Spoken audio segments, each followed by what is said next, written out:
Welcome to Influential Entrepreneurs, bringing you interviews with elite business leaders and experts, sharing tips and strategies for elevating your business to the next level. Here's your host, Mike Saunders. Hello and welcome to this episode of Influential Entrepreneurs. This is Mike Saunders, the Authority Positioning Coach, and today we have with us David Anderson, who's the founder of DWA Leadership. David, welcome to the program.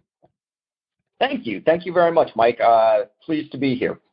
Hey, so I want to dive into your perspectives on leadership, because I know that one word is such a broad industry and category, and it's kind of like, please define success. Well, anybody can define success in so many different ways. So I'm excited to learn about your perspectives on leadership. But give us a little thumbnail sketch of your background and then what led you to start a firm focused on working with leaders. Yeah, thank you. You are absolutely right. The term leadership, you ask 50 different people how to define that, and you'll get 50 different answers. So you might get 51 or 52 different answers, by the way. Absolutely true. Absolutely true. So as you said, I have a consulting firm now, DWA Leadership, but my past kind of stretches all the way back to where I really started seeing leadership was in my first jobs when I was in college and working for leaders, working for companies, seeing managers. And then I went on to graduate, and I ended up in a fluke way in Washington, D.C., where I worked. I know that kind of is a little bit of taboo right now to say you work for the government, but, you know, I spent time working on Capitol Hill. I had the privilege of working for two presidents of the United States, so I saw unbelievable diverse group of leadership, not only at the highest levels of our government, but also traveling the world in my role, seeing leaders in different countries, and it was just fascinating. After that, I went on and I have founded a couple companies. Some have been very successful. The most is off Madison Ave and a marketing firm. I have a couple failures that just complete flops in there too, a publishing company and a few other things. So I learned, I learned a lot of lessons about leadership, about what to do and how to mess things up too, to be honest. Yeah. And as I've kind of done the agencies and my other business and startup, my goal now is to help others understand leadership. I have a book that's titled "Leader is Not a Title." And really, what leadership is. You don't have to have a CEO, VP, something, big title to be a leader. In a lot of ways, the receptionist at the front desk of an office, although we're really not going into offices these days, can be one of your most influential leader of how they greet customers. And so it's just such a broad term. So that's kind of a really brief background, Mike, and I'll toss it back over to you to dive into some questions I'm sure you have. Yeah, and I think that what I would say to you is, your book focuses on helping emerging leaders thrive. What do you define an emerging leader is? And it kind of makes me think about new, but it could be almost, in my opinion, kind of thinking contrarian. It could be like you think of the word innovation. Innovation does not necessarily mean some new invention. It could be a twist on something that you're currently doing, whether it's a process or a product, and just making it new, bigger, better, faster. So define emerging leader for us.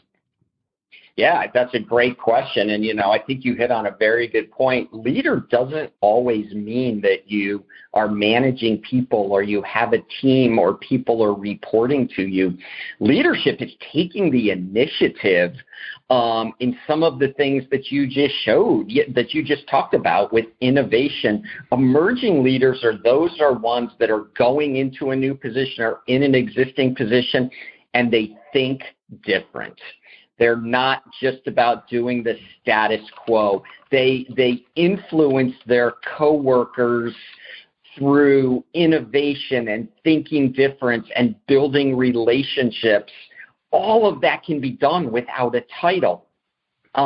We all see challenges in our business. And, when you do have a title as a leader, we look for people who are coming to us and being proactive, not reactive, and thinking about different ways to doing things. They think like business owners or stock holders, shareholders of a company, because they treat it like it's their own. And that's leadership. When you want to make a difference, you want to motivate others, you want to be part of something.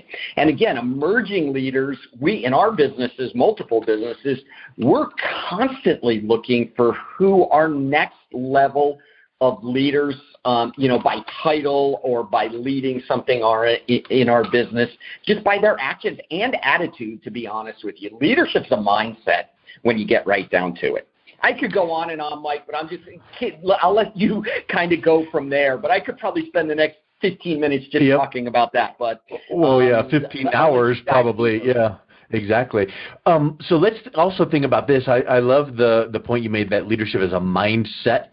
It's not necessarily even a title, right? I mean, it is a title because, I'm the VP of, or so that obviously I'm a leader. But it's almost kind of like being like a dad. Well, you could be a dad or you could be a dad, right? You could be a father. You could be a father figure. It's how you lead and guide the team. So talk a little bit about the aspect of leadership is like chemistry.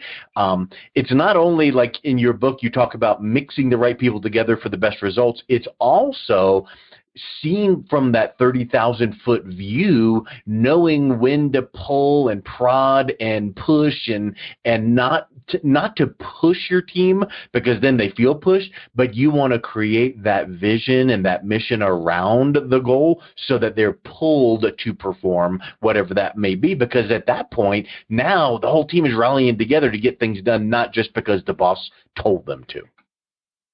Completely agree with you. And you did, as you mentioned in my book, I talk about, being a leader is like being a chemist. It's putting all of the right people, the chemicals, the mindsets, the attitudes together to get the best results. I would say that, the most important part about being a leader is motivator. You are there to inspire and motivate. You are not there to dictate. You are not there to be the dad. Now, all leadership means that you have to have tough conversations sometimes, and you need to help steer people in the right direction. Sometimes you got to change mindsets, but it's the carrot, not the stick type of thing, motivation. And I talk a lot in my book about, football coaches, basketball coaches. The coaches on a team are about motivating your players to do their best job, to think different, to motivate the other ones. I mean, in my business, and I would say probably in all your listeners, there's the person that when they want a question asked of the boss, they always send in to ask.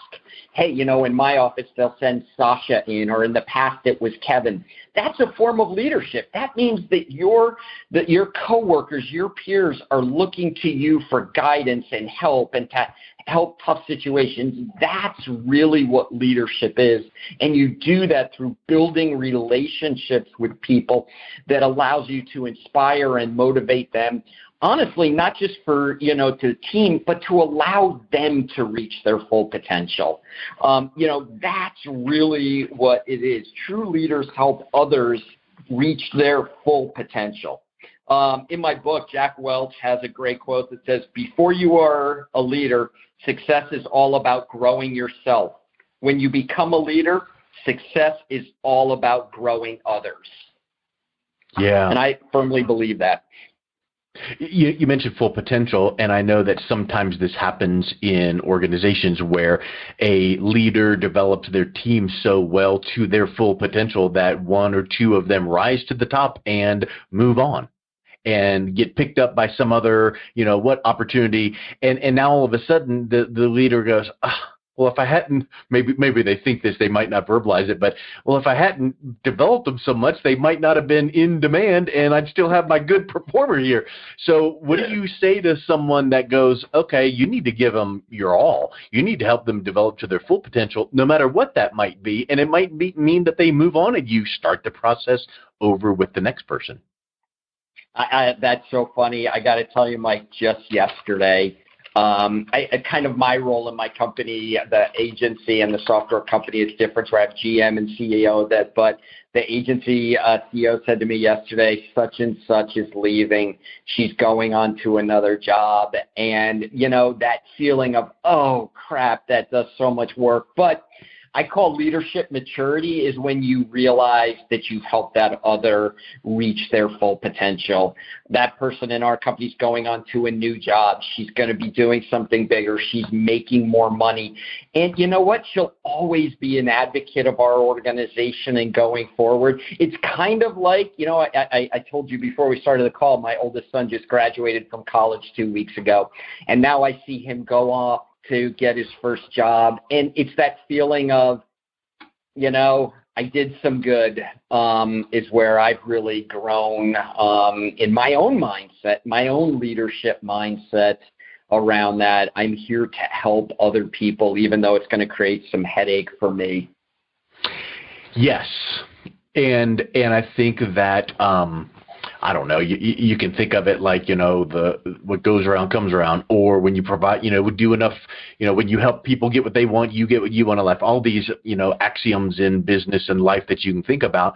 But in reality, why should you lead in less than to your full potential, which should be to help building someone else's full potential? So, yep, it might create a gap in your organization, but, you know, you've got the formula down. You bring in the next person, you groom them, and you move them on through. And I think that so many times it also might have an aspect where the leader feels like, hey, the spotlight is off of me and it's on that person because they're getting the accolades in the organization. Well, you know, talk a little bit about that, because I feel like the true leader realizes that when their team is being recognized, it is a reflection on the leader's impact. But some leaders might feel like, I want the spotlight on me all the time. Well, that could be a selfish perspective.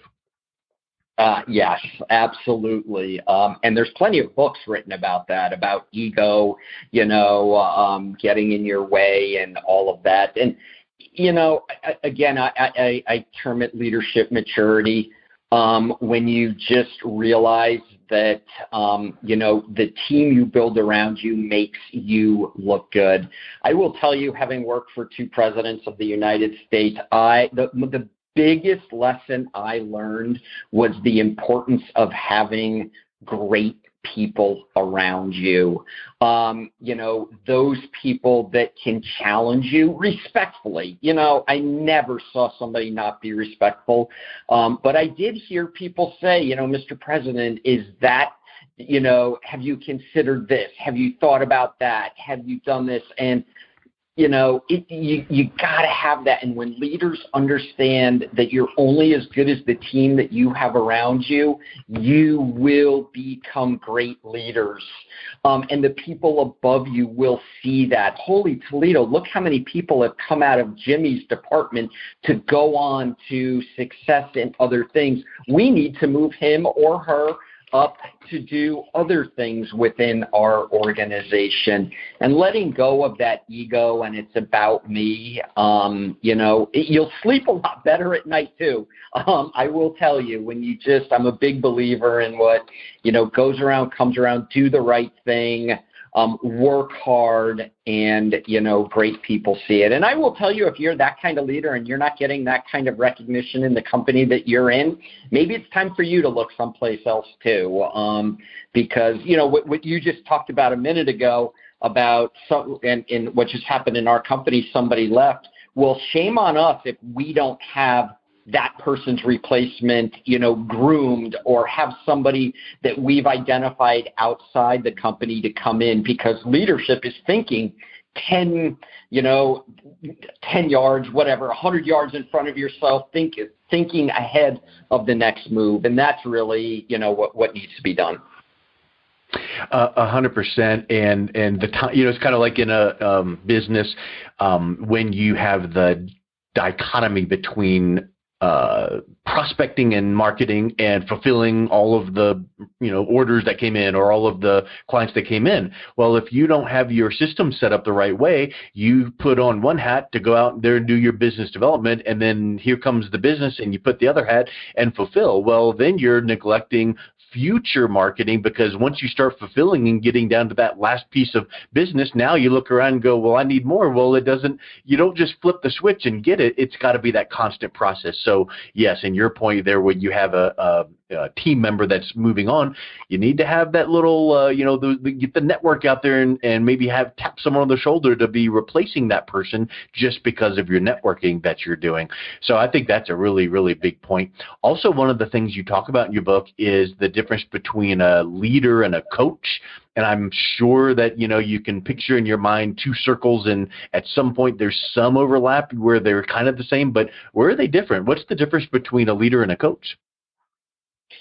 That's actually a really good question. That's a question I haven't been asked before. I've been asked the similarities between them, and what's the same, but what's different. So the difference, I would say, that between a leader and a coach is really when you get into the business world of it. And I even say in my book about, being a coach is not about, sometimes in coaching these days we hand out the participation trophies and that. And when you get into the real business of it, you just need to dive deeper into it. There's more metrics, I believe. People have more than one roles. If you're a lineman on a football team, your roles are pretty defined. Whereas a leader in a bigger company or things that going on, there's a lot more interaction with players outside the team or people outside your team that you need to work on. So I really believe it's the business side of it, that the mindset needs to change a little bit from the competitiveness on the field to the entrepreneurial business side of it. Yeah. And again, we get back to that word we've mentioned before, mindset. It's all your approach. It's all in how you are looking at your approach. And when you can put, others first and put the value you provide to the organization, at some point, again, just referencing back to what you said, someone's going to notice that you're the one grooming all these great people, or you're the one that your team is performing better and rising to the top. So you're going to get your accolades. And so that becomes, where those elements of being a coach, okay, that it comes in. And then at the end of the day, call me leader, call me coach, just don't call me late for dinner, or whatever you want to think of it as, but it really is that mindset approach, right? I mean, are you trying to lead to benefit you, which would have some very different tactics and strategies that are in place, and you're going to hold back here and you're going to go overboard there, and people can, upper management can see right through that. So I think that's a really big piece that you bring up there.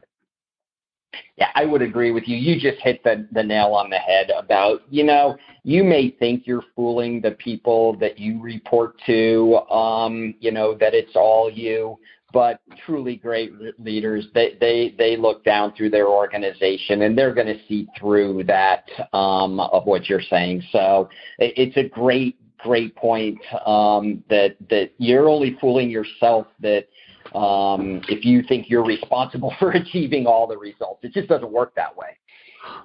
100%. Well, David, it's so great connecting with you today, chatting with you. We hit on some really key topics and brought some new perspectives to them. So if anyone is interested in picking up a copy of your book or learning more about DWA leadership, what's the best place that they can go to find out more? Well, thank you very much, Mike. Leader is not a title you can find on Amazon, just like just about everything in the world that's there. My website is DWAleadership.com. You can go to the website. You can email me at DWA@DWAleadership.com. And you can even, I'm open to taking phone calls. If there's anything that you want to have, you can reach me at 480 505-4545. Leave a message there, and I will absolutely get back to you. But, Mike, I just want to thank you for having me on. You have a great podcast. You've had some amazing speakers on this podcast, some great friends of mine. I'm honored to be on here, and thanks for what you're doing, because these little tidbits and others that you've done have helped me. So thank you. You're welcome, David. Thank you so much for coming on. You've been listening to Influential Entrepreneurs with Mike Saunders. To learn more about the resources mentioned on today's show or listen to past episodes, visit www.influentialentrepreneursradio.com.